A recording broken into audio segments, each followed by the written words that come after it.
Let's imagine you're deep in the Amazon rainforest. You're watching a jaguar stalk through the undergrowth.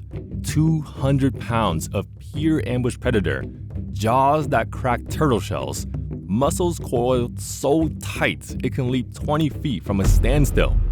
This is arguably the most dangerous predator in the Western Hemisphere.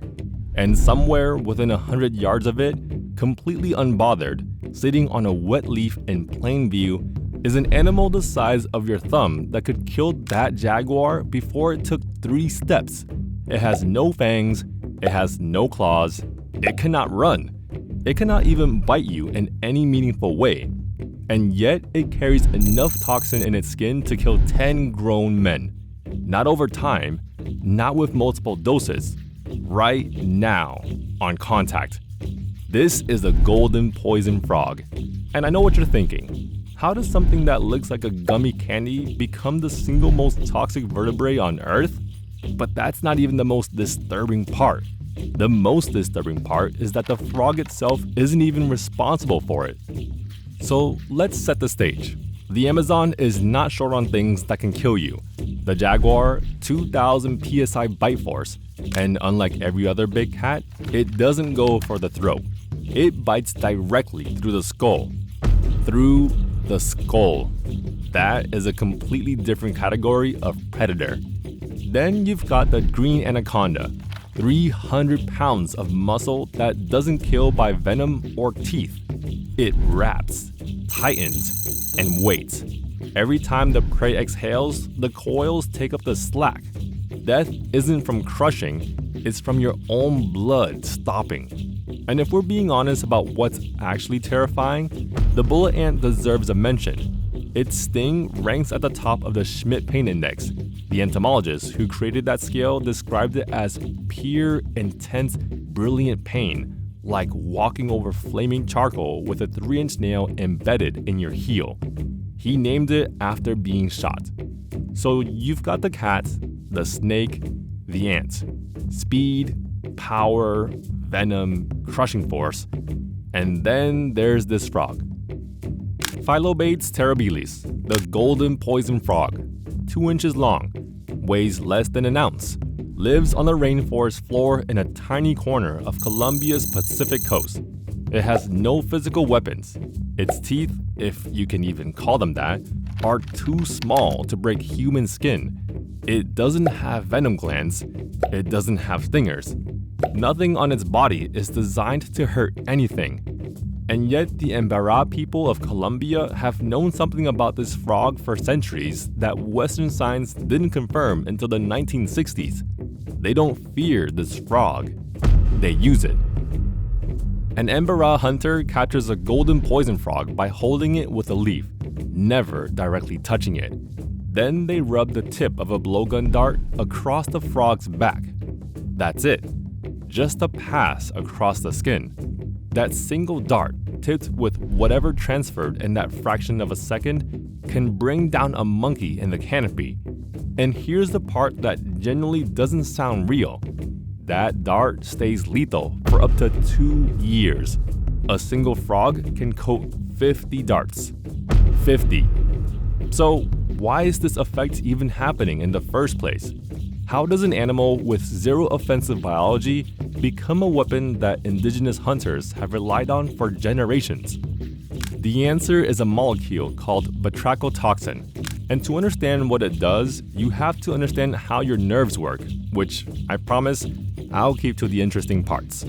Your nervous system runs on electricity. Specifically, it runs on sodium ions moving in and out of your nerve cells through tiny gates called ion channels.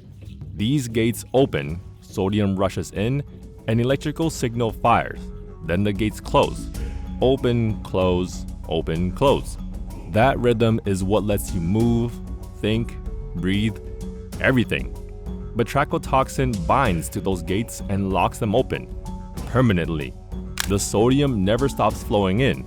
The nerve never stops firing. And the result is total paralysis. Your muscles seize. Your heart loses its rhythm. And nothing can reset the system because there is no antidote. The gates cannot be closed. The signal cannot be stopped. This slimy 2-inch garden ornament will put you in immediate muscle paralysis through a mechanism that modern medicine still can't reverse. But this is where it gets interesting, and honestly, this is a part that changes everything about how you think about this animal. The frog doesn't make batrachotoxin. It can't.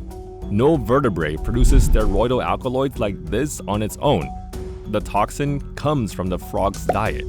Specifically, it comes from mimicry beetles, tiny insects that feed on rainforest plants and accumulate alkaloid compounds in their own bodies. When the poison dart frog eats these beetles, along with oribatid mites and certain ants, it doesn't break the toxins down. It doesn't filter them out. Instead, its body actively transports them through its bloodstream and concentrates them in glands under its skin. It's not a venom factory, it's a venom warehouse. And I know what you're thinking. That sounds like an evolutionary accident, right? The frog just happens to eat toxic bugs and happens to store the poison. But no, this is completely intentional. The frog's body has specialized transport proteins that grab batrachotoxin from its digestive system and shuttle it directly into dermal storage. This is a system that evolution built on purpose. The frog evolved to be a biological shipping container for other organisms' toxins. Which leads to one of the strangest facts in all of biology. Captive-bred poison dart frogs are completely harmless. Take a golden poison frog out of the rainforest, raise it in a terrarium, feed it fruit flies and crickets instead of wild mimicry beetles and mites. Within months, that frog, the same species that can kill 10 men from a single skin contact, is no more toxic than a common tree frog. You can hold it, bare hands, nothing happens. The deadliest animal in the Amazon isn't born deadly, it builds it, one meal at a time. Take away the rainforest diet and you take away everything that makes it dangerous. But owning a weapon this powerful creates a strange problem. If nothing knows you're toxic, things still try to eat you. And even if the predator dies afterward, which it will, you're still dead. An evolutionary stalemate. So the frog evolved a solution, and it's the reason these animals look the way they do. It's called aposematism, warning coloration. The brightest possible colors: electric blue on the dying dart frog, neon yellow on the golden poison frog, fiery orange and red on the strawberry poison frog. These aren't camouflage, they're the opposite of camouflage. The frog is announcing itself. In the rainforest, bright colors mean one of two things. Either this animal is toxic or it wants you to think it is. And over millions of years, predators learned the lesson. A snake that survives one encounter with a dart frog, assuming it survives, never strikes another one. The color becomes a memory burned into the predator's brain at the level of instinct. But here's where it gets even stranger. Other frogs noticed.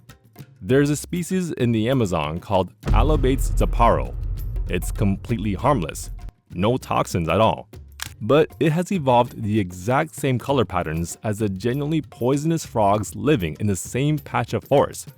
This is Batesian mimicry, a bluff. The frog is running the biological equivalent of a fake security system sticker on a house with no alarm. And the bluff works because the real thing is so devastating. Predators don't gamble. If one yellow frog with black spots turn out to be dinner, and the next one turned out to be death, the safe bet is to never touch yellow frogs with black spots again. The mimics don't even have to be convincing. They just have to be close enough that a predator doesn't want to risk it. The poison dart frog's defense is so absolute that it protects animals that aren't even related to it. But funny enough, that same defense is also a trap. Because what happens when you're an animal that can't produce its own weapon? That depends entirely on the ecosystem around it. And that ecosystem starts to disappear. The golden poison frog is listed as endangered, not because anything hunts it, nothing does. Not because of disease, though chytrid fungus is a growing threat to amphibians worldwide. It's endangered because it lives in one of the smallest natural ranges of any vertebrate. in a patch of Colombian rainforest that is being cleared for agriculture, logging, and mining. And unlike a jaguar or an anaconda, a frog can't run from deforestation. It can't relocate. Its entire existence, its diet, its toxin supply, its breeding site, its microclimate, is tied to a specific few square miles of forest floor. When that forest goes, the frog doesn't move. It just stops existing. But there's a bigger point here, and it's the one that honestly should keep you up at night. The poison dart frog's entire defense system, the thing that made it untouchable, is not its own. It's borrowed. Every molecule of batrachotoxin in that frog's skin came from a beetle that got it from a plant that grew in a specific patch of rainforest soil. Remove one link, one species of beetle, one type of plant, 1 hectare of forest, and the frog's chemical armor simply vanishes. To understand the poison dart frog, you have to understand that it's not a standalone animal. It's a concentration of the Amazon itself. Every plant alkaloid, every insect toxin, every chemical war being fought at the microscopic level on the forest floor, the frog collects all of it and wears it on its skin like a billboard. This is a frog that outsmarted jaguars, anacondas, and everything else the Amazon could throw at it. It evolved a defense so absolute that nothing in 5 billion years of rainforest history cracked it. And the one thing that can destroy it isn't a predator with sharper teeth or stronger venom. It's a bulldozer. It's a chainsaw. It's the same thing that's been eating away at the Amazon 1 hectare at a time. The jaguar can run. The anaconda can swim. The poison dart frog has nowhere to go. And when it disappears, it takes with it something no other animal on Earth possesses. The Amazon's entire chemical history, concentrated into a creature the size of your thumb. That is a completely different category of threat.